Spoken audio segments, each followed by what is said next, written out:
আলহামদুলিল্লাহ রাব্বিল আলামিন, আসসালাতু ওয়াসসালামু আলা রাসূলিল কারীম ওয়া আলা আলিহি ওয়া সাহবিহি আজমাইন।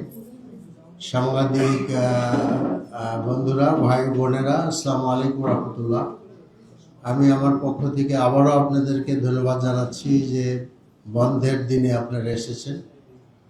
তো একটু আগে শুনলেন আপনারা, আমরা একটা ইউকে বেসড অর্গানাইজেশনের সাথে বসেছিলাম, যাদের মূল উদ্দেশ্য হলো যে জাতীয় সংসদকে কিভাবে শক্তিশালী করা যায় সেই বিষয় নিয়ে তারা আমাদের সাথে আলাপ করেছেন।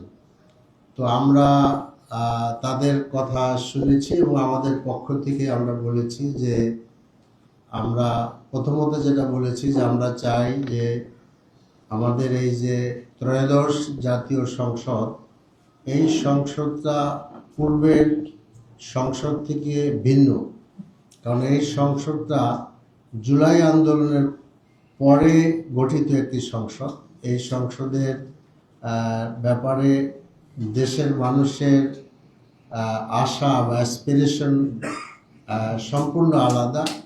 আমরা জুলাই আন্দোলন এসেন্সটা হলো যে সংসদই হোক আমাদের জাতীয় জীবনের সকল আলোচনা এবং সমস্যা সমাধানের আপনার কেন্দ্র।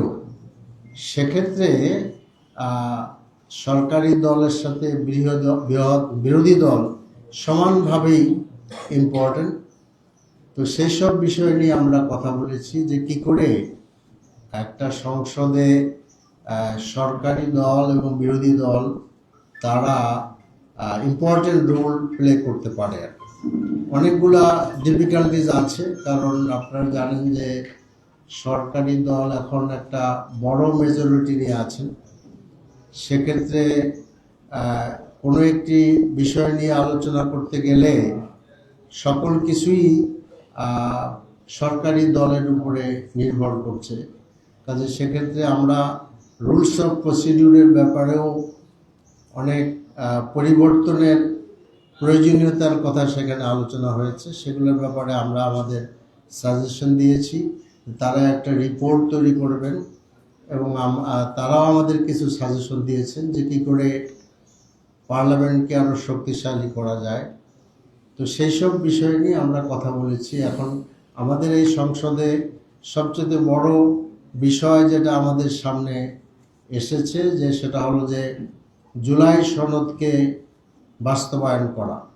আমরা দেখেছি যে প্রথম দিন থেকেই একটা ভিন্ন দিকে সরকারি দল হাঁটা শুরু করেছেন। তারা জুলাই সনদের জন্য যে সংস্কার পরিষদ, সেখানে তারা শপথ নেননি এবং এখনও বিভিন্ন আলোচনা এবং অলরেডি একটা প্রস্তাব তারা নিয়ে আসবেন, যেটা হলো আপনার এই গণভোটকে আপনার গণভোটের অধ্যাদেশকে বাতিল করার প্রস্তাব। এই সমস্ত বিষয় আসছে, এগুলো নিয়ে আমরা আলোচনা করছি। This is very very important, কারণ এত রক্ত, এত আপনার আহত লোকের মানে মিছিল আমাদের সামনে আছে। এত কিছুর পরে যদি আমরা এই পার্লামেন্টের জুলাই সনদেরটা বাস্তবায়ন করতে না পারি, তাহলে জাতির জন্য খুব হতাশাজনক হয়ে যাবে আর কি।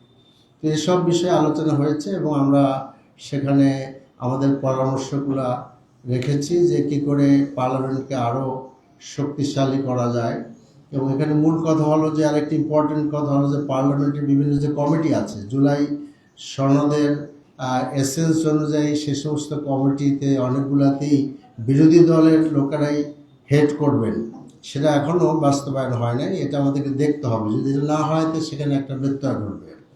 এরপরে একটা বিষয় আছে যে আমরা যে সমস্ত প্রপোজাল দিচ্ছি বা কোশ্চেন রেজ করব, সেসব কোশ্চেন পার্লামেন্টে পেশ করা বা উত্তর দেওয়াটা টোটালি নির্ভর করতেছে সরকারি দলের উপরে।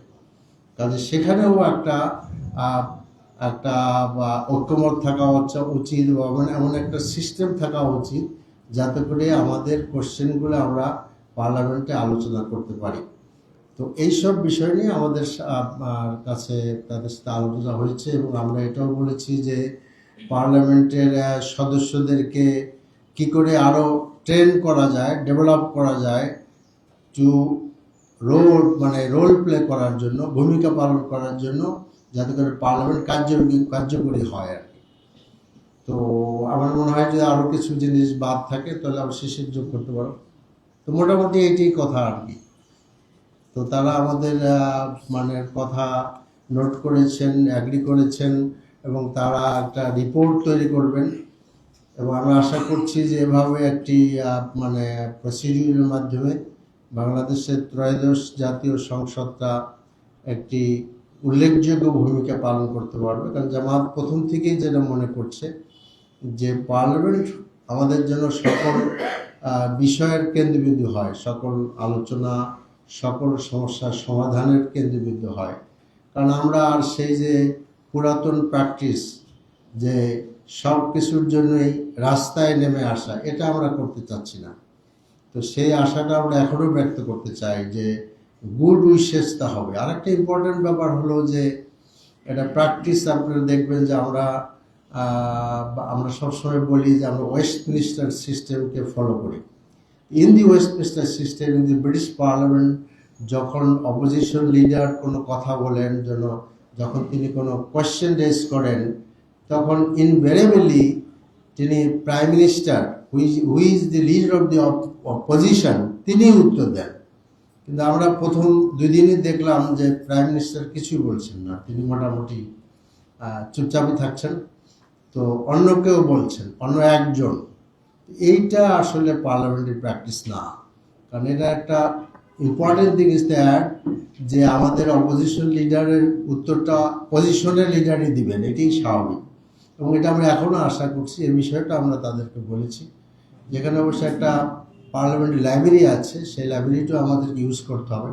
আর একটা ইম্পর্টেন্ট ব্যাপার হলো যে বাংলাদেশে যদি আমরা পার্লামেন্টে ভালো ভূমিকা পালন করতে চাই, তাহলে আমাদের access to the ministry is important, which is যেটাকে বলা হয় শ্যাডো মিনিস্ট্রি সিস্টেম। কিন্তু বাংলাদেশে সেটার কোনো লিগ্যাল নাই আর কি, সুযোগ নাই। এবং জামাত প্রথম থেকে মনে করছে যে that should B A legal shadow ministry system, যাতে করে আমরা মিনিস্ট্রিতে প্রয়োজনীয় ইনফরমেশনগুলো পেতে পারি এবং সংসদের ভিতরে আমরা prior to discussion in the committee and parliament আমরা প্রিপারেশন নিতে পারি। কারণ অন্ধকারে তো আসলে কোনো কিছু করা যায় না।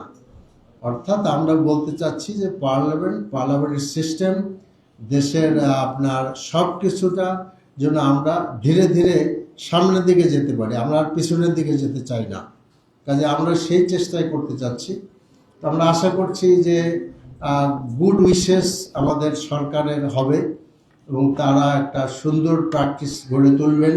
কারণ এই পার্লামেন্টের পরে তো আবার পার্লামেন্ট হবে। কাজেই আমরা যদি কিছু ভালো রেখে যেতে পারি, তাহলে ভবিষ্যৎ পার্লামেন্ট, আজকের বাংলাদেশ, ভবিষ্যতের বাংলাদেশের জন্য একটা আমরা সুন্দর ভালো জিনিস রেখে যেতে পারবো। সেটা আমাদের সরকারি দল, বিরোধী দল সকলেরই জন্য এটা আমাদের কৃতিত্বের স্বাক্ষর আমরা রেখে যেতে পারবো। তো আপনাদের তারাও যেটা বলেছেন, তারা অলরেডি গভর্নমেন্টের সাথে কয়েক দফা মিটিং করেছেন, গভর্নমেন্টের সাথে কথা বলেছেন, বিভিন্ন স্টেক হোল্ডারদের সাথে কথা বলেছেন। যেসব বিষয়ে আমরা সাজেশন দিয়েছি তারা একটা রিপোর্ট করবেন, they will proceed this report to the government also, to us also. তো বাই দিস আমরা মনে করি যে একটা জিনিস গড়ে উঠতে পারবে, আমরা আশাবাদী হতে চাই। তো আপনাদেরকে অনেক অনেক ধন্যবাদ যে আপনারা কষ্ট করে এসেছেন। ইনশাল্লাহ আবার দেখা হবে। সালাম আলাইকুম। গণভোটের অধ্যাদেশ তারা বাতিল করতে যাচ্ছে এবং তাদেরকে একটা সংখ্যাগরিষ্ঠ করা হচ্ছে। আজকে তার সাথে বৈঠক করবে, তার সাথে এই বিষয়ে কোনো আলোচনা হচ্ছে? জি, আমরা এটা বলেছি, গভর্নমেন্টের গণভোটের অধ্যাদেশ বাতিল করার যে তারা প্রস্তাব নিয়ে এসছেন, অলরেডি আমাদের কাছে যেটা আছে সেটা আমরা বলেছি আর কি। এটা আসলে খুব একটা অদ্ভুত একটি ব্যাপার যে আমরা সকলে মিলে ঐক্যমত্য কমিশনে আমরা অংশগ্রহণ করলাম। আমি নিজে ছিলাম, শিশির ছিল, আমরা দীর্ঘদিন সেখানে ডিসকাশন করলাম।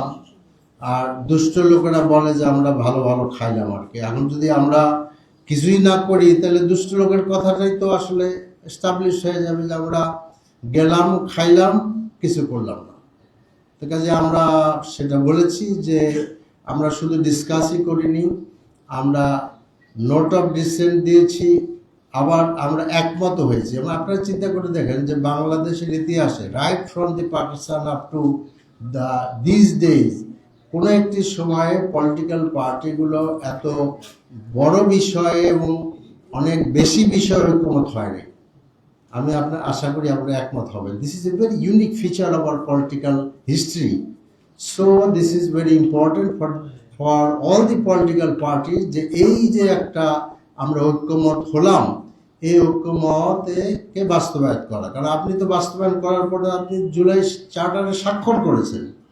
তো এতগুলো মানে জাতি দেখলো আর কি, পুরা জাতি দেখলো, ইন্টারন্যাশনাল অর্গানাইজেশনগুলো সেখানে ছিল, দেশ বিদেশে সমস্ত জায়গায় আমরা এটা দেখলাম প্রচার হতে। তারপরে যদি আমরা মানে করি, ব্যাকওয়ার্ড ওয়াক করা শুরু করি, তো তখন আমাদের জবাবটা কি হবে? জাতি হিসাবে আমরা খুবই আপনার লজ্জার মধ্যে পড়ে যাব, এবং লোকেরা মনে করবে যে এই জাতি দ্বারা আসলে কিছু হবে না। এবং আপনারা তো এটা সবচেয়ে বড় সাক্ষী। কাজে আপনারা এটাই তো বলবে লোকেরা যে টক টক টক, এবং কিছু ইটও করে, তারা খায়, কিন্তু কাজের সময় তারা আর কিছুই করে না, ওই আগের গর্তেই ফিরে যায় আর কি। কাজে জাতি যেন আগের গর্তে ফিরে যেতে না পারে সেই প্রত্যাশায় আমাদের থাকবে, এবং সেই তার সবচেয়ে বড় দায়িত্ব সরকারি দলের। আমরা তো ওপেনলি বলছি যে আমরা এর সাথে আছি, সংসদের ভিতরে বলেছি, বাইরে বলেছি, আবারও বলবো, এবং এখনও আশাবাদী হতে চাই যে আমরা যেন জুলাইয়ের সাথে আপনার মানে এসেন্সের সাথে, জাতির আকাঙ্ক্ষার সাথে আমরা যেন মানে বিশ্বাসঘাতকতা না করি। কারণ মনে রাখতে হবে 69% অ্যাবাউট লোকেরা ভোট দিচ্ছে হায়ের পক্ষে। তো 2/3 মেজরিটি যখন বিএনপির হয়, তখন এটা স্পষ্টতই বোঝা যায় যে বিএনপির বহু লোকেরা এখানে হা ভোট দিয়েছেন, এবং প্রাইম মিনিস্টার নিজে হা ভোটের পক্ষে ক্যাম্পিং করেছেন। তাহলে সকলেকে গরল ভেল হয়ে গেল। এই যে জনগণের ভোট, আপনারা যে লোকেরা ভোট দিলেন, সংবিধান যাই কিছু বলেন, সংবিধানের জনগণই তো আসলে সকল সার্বভৌমত্ব ক্ষমতার মালিক আর কি। তারা তো ভোট দিলেন। সংবিধান মাইনে তো আসলে জুলাই আন্দোলন হয় নাই, সংবিধান মাইনে তো আসলে ৭১-এর মুক্তিযুদ্ধ হয় নাই, সংবিধান মাইনে তো তারেক রহমানকে তো ১৭ বছর বাইরে রাখা হয় নাই, তাই না? এবং আমার তো মনে হয় যে যদি সংবিধানই থাকতো, তাহলে আমাদের হোম মিনিস্টারকে তো আগরতলা থাকতে হতো না, নাকি থাকতে হতো? এবং যতদিন পর্যন্ত জুলাই আন্দোলন না হয়েছে, ততদিন পর্যন্ত তারেক রহমান এবং সালাউদ্দিন সাহেব তো দেশে আসতে পারেননি। তো কাজে এই সব কিছু, এই যে গুণ, খুম, আয়নাঘর, এবং আপনারা দেখেন যে আশ্চর্যজনকভাবে এই সমস্ত জিনিসের মধ্যে অ্যামেন্ডমেন্ট আনা হচ্ছে আর কি, বাতিল করতে চাচ্ছে এগুলা। এটা খুবই আনফর্চুনেট। কাজে আমরা জাতির জন্য এই বেদনাদায়ক ইতিহাস সৃষ্টির পূর্বেই আমাদের সকলের সুমতি হোক, এটা আমরা আশা করি। আপনাদেরকে অনেক অনেক ধন্যবাদ। আসসালামু আলাইকুম। একটা কথা, প্রধানমন্ত্রী তারেক রহমান গণভোটের পক্ষে তিনি হা প্রচার করেছে, সরকার বিএনপির গঠন করার পরে তার এখন তার পক্ষে। তার মানে কি বিএনপির পক্ষে কি কোনো ছায়া সরকার কি আছে নাকি বিএনপির ভিতরে? বিএনপির ভিতরে ছায়া সরকার আছে না কি আছে, এটা তো ভালো উত্তর তারাই দিতে পারবে। আমরা যেটা আকাশের যে চাঁদ ওঠে, ওই চাঁদটাই তো আমরা দেখবো আর কি। আপনার মনের মধ্যের কথাটা আমি বাইর করতে পারবো না, আমি তো আসলে আল্লাহ খোদা নই। আমরা দেখবো যে পার্লামেন্টে কি হচ্ছে, আমরা দেখবো আপনারা বাইরে কি বলছেন। কাজে ভিতরের কথা টাইনে বাইর করার দায়িত্ব আমার নয়, এটা কোনো প্রয়োজনই নেই। হুইচ দ্যাট ইজ এক্সিবিটেড আপনার in the broad daylight, that is the fact. Other কিছু খোঁজার আমাদের কোনো প্রয়োজন নেই। এবং এটা যে বোঝা যাচ্ছে যে তারা লক্ষণই দেখা যাচ্ছে যে তারা আগের পজিশন থেকে সরে আসতেছে। আপনি দেখেন এটা কিন্তু পার্লামেন্টের আগেই হয়েছে, পার্লামেন্ট বসার আগেই হয়েছে। 21শে ফেব্রুয়ারিতে আপনারা দেখেন যে সেখানে একটা দোয়ার ইন্ট্রোডিউস করা হয়েছে। আমরা অ্যাপ্রিসিয়েট করি, ভালো, দোয়া করা উচিত। আজ মুসলিম আমরা মনে করি সকলের জন্য দোয়া করা উচিত। কিন্তু সেই দোয়ার ঘোষণায় জুলাই যোদ্ধাদের দোয়ার কথা বলা হলো না। খেয়াল আছে আপনাদের? খেয়াল নাই? নিশ্চয়ই এখানে অনেকেই ছিলেন, সেখানে বলা হয়নি। এরপর যিনি দোয়া করলেন তিনি ইনক্লুড করে নিলেন। তো কাজে আমার মনে হয় যে মর্নিং শোজ দি ডেজ, কাজে সেই দিন থেকে আমরা দেখতে পাচ্ছি যেন বেসুরা একটি আওয়াজ। তা আমরা আসলে সঠিক সুরেই আওয়াজ তোলার জন্য আহ্বান জানাতে যাচ্ছি। Thank you very much. জি জি জি। বিএনপি সরকার যদি গণভোটের রায় বাস্তবায়ন না করে, সেটি নিয়ে অনেক আলোচনা হচ্ছে, তারা বলছে যে সংবিধানটা আবেদন করছে না। এবং আমরা এই আলোচনা শুনছি রাজনৈতিক অঙ্গনে যে ত্রয়োদশ যে জাতীয় সংসদ নির্বাচন হয়েছে, তাহলে বিএনপির ওই যুক্তি মানে টেকে না যে এই ত্রয়োদশ জাতীয় সংসদ নির্বাচন ও সংবিধান মোতাবেক হয়নি। এখন আমার প্রশ্ন হচ্ছে, যদি বিএনপি গণরায়কে মেনে না নেয়, তাহলে আপনারা জামাত যারা চাইছে গণরায় বাস্তবায়ন করবে, আপনারা কি ত্রয়োদশ সংসদের সংসদ সদস্য হিসেবে আপনারা থাকবেন নাকি এখান থেকে একটা পদত্যাগ করবেন? না, আমরা পদত্যাগ করবো কি জন্য? আমরা তো মনে করছি যে এই আপনার এই আন্দোলনের পরে, জুলাই আন্দোলনের পরে ত্রয়োদশ জাতীয় সংসদ নির্বাচন অনুষ্ঠিত হয়েছে এবং এই নির্বাচনে দেশের সব পার্টি তো অংশগ্রহণ করেছে, কোনো পার্টি তো বাদ নাই আর কি, অ্যাকসেপ্টিং আপনার একটা দল আর কি। তারা ভোট দিয়েছে। তো সেক্ষেত্রে আমরা তো শপথ দিয়েছি, বিএনপিও শপথ দিয়েছে। কাজে এই প্রশ্ন তো আসে না আর কি যে আমরা পার্লামেন্টে আপনার থাকবো কি থাকবো না। পার্লামেন্টে অবশ্যই থাকবো আমরা, আমরা পার্লামেন্ট থাকবো, ভূমিকা নিব আর কি। এবং আমরা শক্তভাবেই ভূমিকা নিব এবং সব কিছু আমরা আইনের মধ্যে থেকে নিব। এটা ভিতরে হবে এবং বাইরে হবে। আমরা চাই যে আমরা যেন ভিতরেই ভূমিকা পালন করে কাজটা শেষ করতে পারি। রাস্তায় তো বহু হাঁটলাম,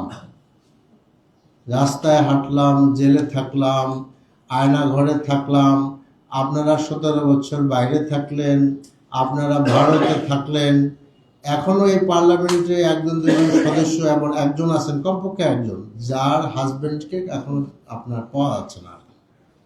এবং আপনি দেখেন যে আসলে এই গুম খুনের বিষয়টা কিন্তু কোনো দলের সাথে লিমিটেড ছিল না। আপনি দেখেন যে ইলিয়াস আলী কি তাদের লোক না? তাদের নেতা তো কই সে ইলিয়াস আলী? চৌধুরী আলম কোথায়? আপনার সালাউদ্দিন কাদের সাহেবের ছেলে হুম্মাম কাদের, ওয়াজ he not in the Aynaghor? কাজে শুধু আরমান যে আয়নাঘরে ছিল তা না, আয়নাঘর থেকে ফিরছে হুম্মাম কাদের, ফিরছে বেশ আগে, আরমান ফিরছে, হ্যাঁ, কিন্তু বাকিরা গেল কোথায়? আয়নাঘরের বাকি বাসিন্দারা, আরো কিছু কিছু লোক ফিরেছে। কাজে জাতির কাছে কিন্তু অনেক কোশ্চেন এবং অনেক লোকদেরকে আপনার ধরে নেওয়া হয়েছে বিভিন্ন জায়গার থেকে, বাসের থেকে, বাড়ির থেকে, অমুক জায়গার থেকে, তমুক জায়গার থেকে। এত কিছু ত্যাগ, এত রক্ত, এত কিছুর বিনিময়ে এই জাতি যদি আসল পথে না হাঁটতে পারে, এর থেকে দুঃখজনক ইতিহাস বোধহয় হবে না। আর ইতিহাসের পাতায় তো এগুলো লেখা থাকবে আর কি, এবং আপনারাই লিখবেন। এবং সেই লেখায় সম্ভবত রাজনৈতিক দলগুলোকে ক্ষমা করার কোনো সুযোগ থাকবে কিনা আমি জানি না, সেই উত্তর আপনারাই দিতে পারবেন। ধন্যবাদ আপনাদেরকে।